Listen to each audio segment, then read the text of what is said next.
Ang story na ito ay tungkol sa story ni Ling at kung bakit siya tinawag na Ling ay may dahilan. At bago natin ituloy ang kwento, maaari bang palike at follow sa page? Salamat.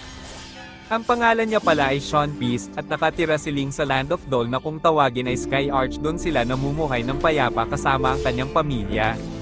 Si Ling ang pinakabata sa kanilang pamilya na mahilig umakyat ng bundok dahil sa kanyang abilidad na makatalon ng mataas.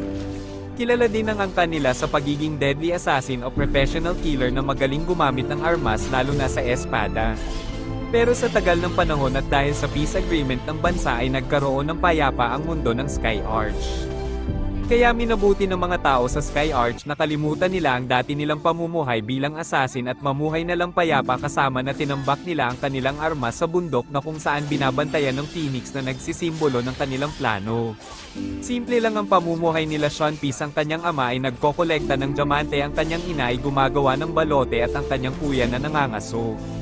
Napakasaya ng pamumuhay ng taga Sky Arch. Halos lahat ng mineral at mga araw-araw na kailangan ay makukuha lamang sa mayamang gubat, dagat, at kabandukan, ngunit lahat ng ito ay magbabago dahil isang gabi ng tahimik ang kapaligiran. Ang mga assassin sa lupa ay sumugod sa Sky Arch kasama ang bago nilang general na si Hayabusa, isang assassin na pumapatay ng kapwa assassin para patunayan niya sa kanyang sarili na siya ang pinakamagaling na killer sa mundo ng The Land of Dawn.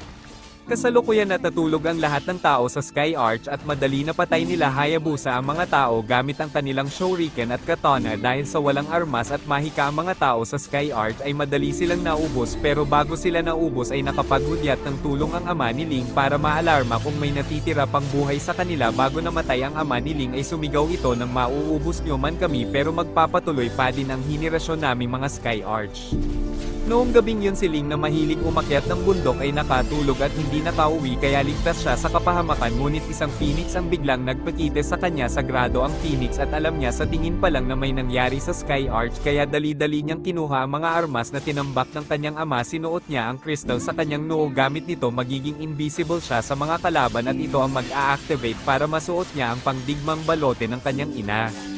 Dahil sa abilidad ni Ling na makatalon ng mataas ay nakabalik agad siya sa kanilang nayon at naabutan niya pa ang mga assassin. Nakita niya ang mga pamilya at kaibigan na puro wala ng buhay dito. Nagdilim ang paningin niya at gusto niyang pumatay. Agad niyang sinugod si Hayabusa nang walang kaalam-alam at pinugutan niya ito ng ulo kasama ang mga alagad nitong assassin.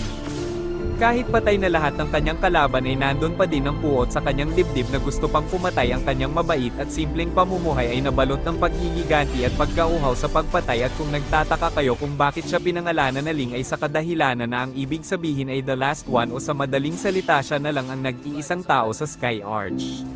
At kung nagustuhan nyo ang kwento, pa-comment kung ano ang isusunod natin na kwento sa mundo ng Land of Dawn. Salamat!